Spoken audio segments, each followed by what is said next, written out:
Hi, everybody. It's Mrs. Jones, one of the librarians. I'm going to spend a few minutes today talking about how to evaluate your sources when you're doing academic research and how to do that using a method called CRAAP. So first of all, why should you seek out credible information? Well, it definitely makes for a stronger argument when you have good quality information to back up your claim.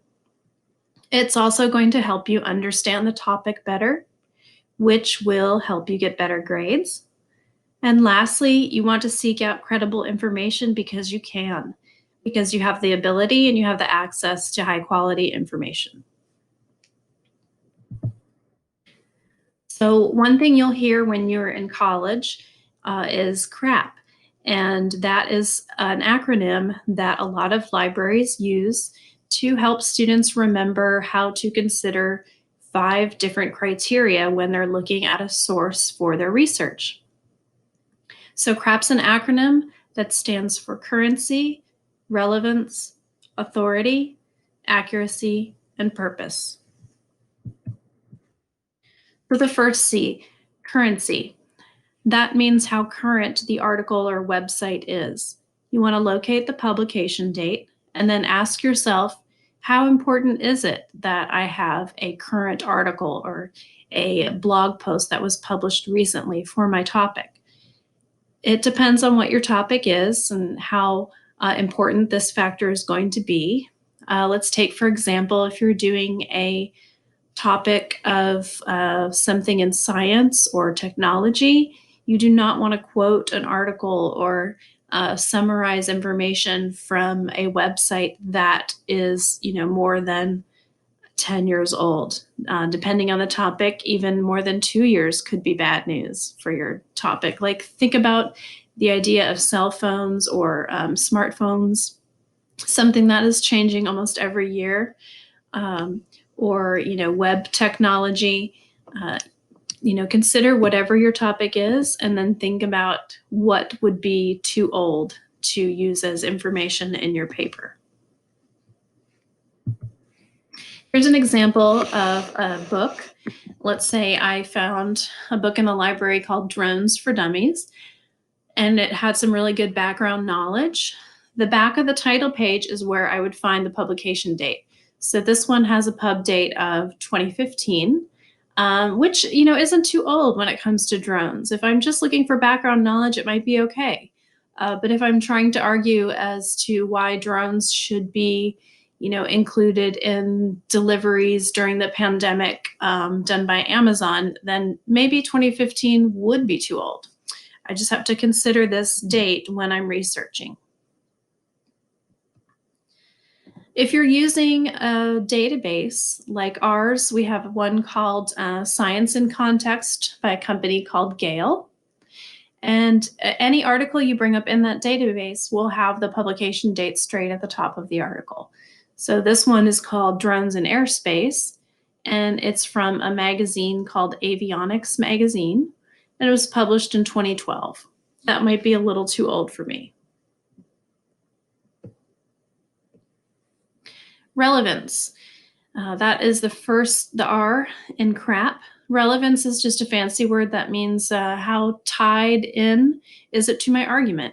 So you want to ask yourself, does the source directly support what you're trying to prove in your project or your paper? Are there enough details in that source that will make it good for me to use? If there's only one little thing in there, maybe that doesn't mean it's as relevant to my topic. Here's an example of another database article. Well, this is actually a picture of the results list on a page. I'm searching for drones again in the science database. And every database that you use, you should find a little toggle somewhere where you can change between how the articles are sorted in your results list. And almost every database will sort by relevance as a default, which is good because then you're going to get articles that have to do with drones or whatever you type in at the very top. And then the further down the page you go, the less likely they'll have anything to do with drones. The word drone may be mentioned, but it may not be actually about drones. You also want to use this toggle switch for the currency in CRAAP. If you are looking for current articles and you're coming up short, you may want to resort instead of doing by relevance. You can change it to sort by newest. That way, all of the articles from 2020 will come up at the top. And as you go down the page, they'll get older. Okay, so we did the C, currency, we did the R, relevance, and now we're going to move on to authority, accuracy, and purpose. And I'm going to lump these together because I want to show you a couple of different examples. Now, the first A in CRAAP has to do with authority. So this is when you would ask yourself who wrote or published the information that you're reading. To decide if they're an actual credible author, you want to ask yourself what qualifies them to be the expert. Find their name, find out what they do. Oftentimes they'll mention it, and maybe find out what organization they're affiliated with. Did a university want them to write this article? Is it part of the university's research program? Or are they being paid to write it by a company as part of an advertisement? Those are things you can ask yourself to determine whether or not it's quality information. And I'm going to show you an example here. Let's say I stumbled upon this article in one of my Google searches. Before going to the databases, I found this, and it says drones take flight as latest K-12 learning tool. Right underneath, you'll see here is the author's name, and it tells what he does. Okay, it's just a mini bio, but that at least makes me feel better. They're telling me who wrote it. It's not written by some random person. They are giving me a little bit of background. The other thing I can do on this website is scroll down to the very bottom. And that was the article, the author of the article. But if I look at the bottom of the website, I can see a little more professionalism down here.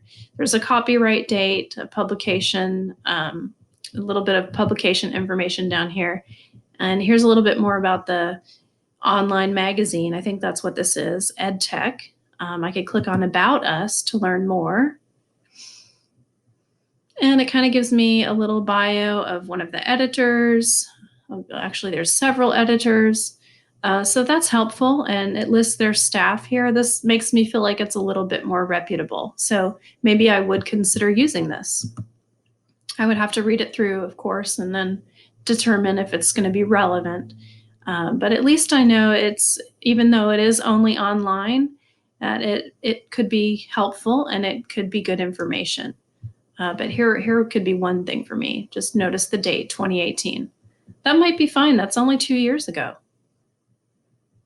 Okay, so now let's go back to the presentation. We talked about authority. The next one we're going to talk about is accuracy. Is the information true? Is it supported by facts and real research? And does the information seem similar to other sources? Okay, so let me show you this website that I stumbled upon. And already there's a pop-up, a weird one. I'm just going to ignore that for now. I don't know if you guys have heard about this, but this is a website called birdsaren'treal.com. And look how professional it looks. It's a movement. They're selling apparel. So right away, I'm getting a heavily commercial vibe from this. Lots of clothing for sale. But what is the deal? I was looking on the internet for information about drones. What's going on? How did I land on this? If I click on the history, maybe that'll tell me more. Here is a picture that looks like JFK, former president. Robot bird prototype. This is kind of a red flag to me. It looks like this picture has been doctored. And there's another red flag. There's this pop-up over here. Warning, disturbing content. The only way to properly explain it is with words. Oh, this is a lot. And look at these pop-ups. I don't know.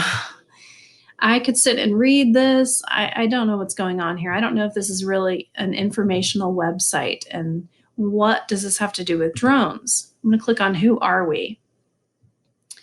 It says the Birds Aren't Real movement has been active since 1976. Blah, blah, blah. The government has since replaced every living bird with robotic replicas. Okay, well, now I already know this is not accurate. This must be a joke website. And in fact, it is. This is somebody with a lot of time on their hands, even made some videos to support this joke.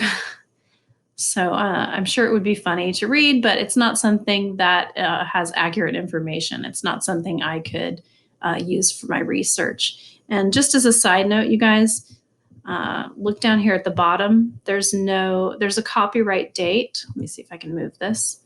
But it only says birds aren't real. There's no company affiliated with it. There's no addresses or names of individuals. Even if I go to contact us, what is there? Not much here to help me find. There's nothing here to help me find out who actually wrote this and who they're affiliated with. So anyway, I already knew this was a joke going into it, but I wanted to point it out to you guys. Okay, so that's an example of accuracy. And then the last letter of CRAAP stands for purpose. This is also like the birds aren't real. You want to think about why the information was written. Are they trying to sell you something? Are they trying to inform you? Are they trying to persuade you? The birds aren't real was obviously trying to entertain us. Remember, the domain name and extension on the URL can indicate the purpose behind some web content. So a domain extension is what comes after the dot in the URL bar. So there's .com. Obviously, that indicates it's a commercial site. Okay, it's a paid site. They paid to have that domain, and they're probably selling something somehow. Not necessarily everybody, but they're probably a business, and they probably do make money. .edu is restricted for schools and universities. So I would trust a lot of that information. If you land on a .org, you can probably trust it for the most part too. That would be for a nonprofit organization like a museum. And then .gov, you could definitely trust information because those are sites owned by our United States government. And if you've seen a .net or .us domains, those are the same as .coms, basically. You have to pay to have that domain.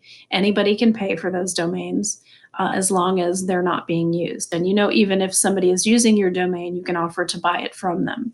So when you're researching, it's not necessarily bad to use .coms, but for high academic research, you want to try to avoid them if you can.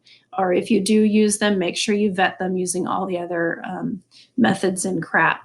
But you could definitely trust EDUs and orgs and govs. All right, well, thanks. I hope you guys have enjoyed this and learned something. Have a great rest of your day.